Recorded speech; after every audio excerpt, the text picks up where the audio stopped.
তো উৎসাহ উদ্দীপনা আছে। মানুষ তার গণতান্ত্রিক অধিকার ভোটটা মানুষ প্রয়োগ করতে চায়, কিন্তু এরই ভিতরে গতকাল রাত্রে অনেকগুলো অনাকাঙ্ক্ষিত ঘটনা ঘটেছে যা আমরা বিভিন্ন নিউজ মাধ্যমে দেখেছি, এবং গাড়িতে বসে আমি নিউজ মাধ্যমে দেখছিলাম যে একই ধরনের ঘটনা অনেক জায়গায় ঘটছে কিছু রাজনৈতিক দল বা তাদের সদস্যদের দ্বারা।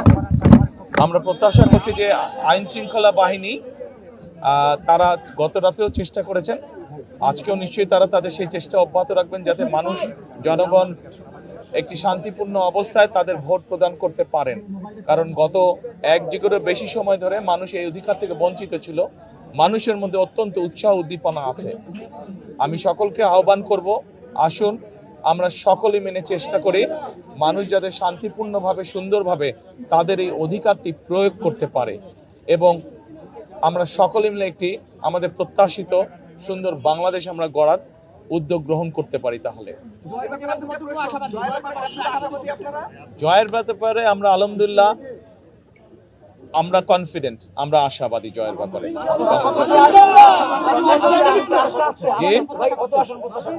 আমরা অন্তত এতটুকু অবশ্যই আসন প্রত্যাশা করছি যেখানে আমরা খুব সুন্দরভাবে দেশ পরিচালনা করতে সক্ষম হব।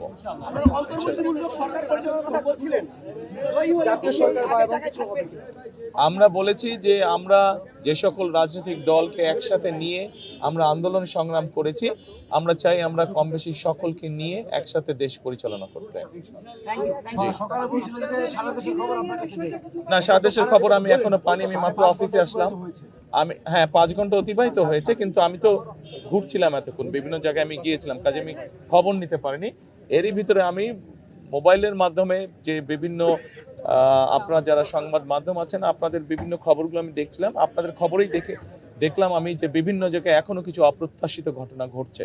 কোনো একটি রাজনৈতিক দল এখনো কিছু অপ্রত্যাশিত ঘটনা তারা বারংবার ঘটিয়ে যাচ্ছে। কাজে আমরা চাই না যে এসব ঘটনা ঘটুক।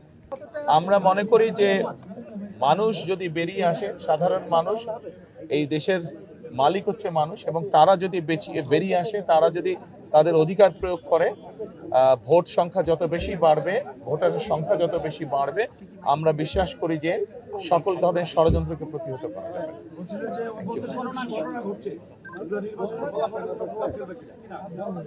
এগুলা নির্বাচনে যারা এইসব ঘটনা ঘটাচ্ছে তাদের প্রতি তো মানুষের বিরূপ ধারণা হবে বলে আমরা বিশ্বাস করি, কারণ ঘটনাগুলো তো ভালো না। তারা তো বিভিন্নভাবে বিভ্রান্ত করার বা অনৈতিক কাজ করার তারা চেষ্টা করছে, কাজে তাদের প্রতি নিশ্চয়ই মানুষের বিরূপ ধারণা হবে। ফল গণনা নিয়ে কেন দেরি হবে? দেরি হবার কোনো কারণ নেই। কেন দেরি হবে? আমরা সমগ্র দেশের মানুষ যেখানে একটি দ্রুত তারা যা ভোট দিয়ে এসছে তার ফল তারা দ্রুতই চাইবে।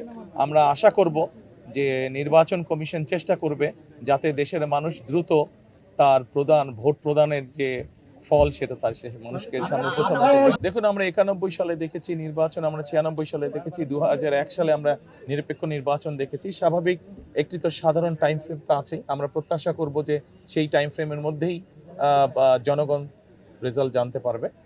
নির্বাচন যদি সুষ্ঠু, নির্বাচন যদি নিরপেক্ষ হয়, নির্বাচন যদি বিতর্কিতহীন হয়, তাহলে অবশ্যই কেন মেনে নেব না, সব দলই আমরা মেনে নেব। কিন্তু অবশ্যই এখানে একটি শর্ত আছে যে নির্বাচন নিরপেক্ষ হতে হবে, নির্বাচন শান্তিপূর্ণ হতে হবে। আমরা যেসব অনাকাঙ্ক্ষিত ঘটনা দেখছি, যেভাবে মানুষকে বিভ্রান্ত করার চেষ্টা হচ্ছে, এরকম বিষয় তো অবশ্যই মেনে নেওয়া যাবে না, কেউই মেনে নেবে না। আমার কাছে মনে হচ্ছে যে ভোটার উপস্থিতি আমি যতটুকু ঢাকা শহরে দেখেছি, আমার কাছে মনে হচ্ছে আলহামদুলিল্লাহ মানুষ অত্যন্ত উৎসাহ ভরে তার ভোট প্রয়োগ করতে যাচ্ছে।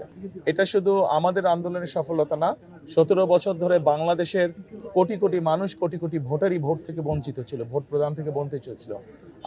আমি মনে করি যে এটা সমগ্র বাংলাদেশে যে প্রায় 13 কোটি ভোটার আছে, সকলের জন্য একটি উল্লেখযোগ্য দিন, সকলের জন্য একটি স্মরণীয় দিন আজকের দিনটি। প্রধান উপদেষ্টার কাছে যেহেতু উনি সরকারে আছেন, ওনার কাছে হয়তো ইনফরমেশন বিভিন্নভাবে থাকতে পারে। আমি যেহেতু এখনো সেভাবে সারা দেশে ইনফরমেশন জানেন, কাজে আমি এ ব্যাপারে বলতে পারবো না। আমি শুধু ঢাকা শহরে যতটুকু দেখেছি, আমি তো বললামই যে মানুষের মধ্যে উৎসাহ উদ্দীপনা আছে। আমরা বিশ্বাস করি গত 2 দিনে যেভাবে দেখেছি মানুষজন লঞ্চ, স্টিমারে, ট্রেনে বাসে করে বিভিন্ন উৎসাহ নিয়ে দেশে ফিরে গিয়েছে, যার যার এলাকায় ফিরে গিয়েছে ভোট প্রদানের জন্য। আমরা প্রত্যাশা করি যে সেই উৎসাহটার প্রতিফলন আছে নিশ্চয়ই থাকবে বিভিন্ন জায়গায়।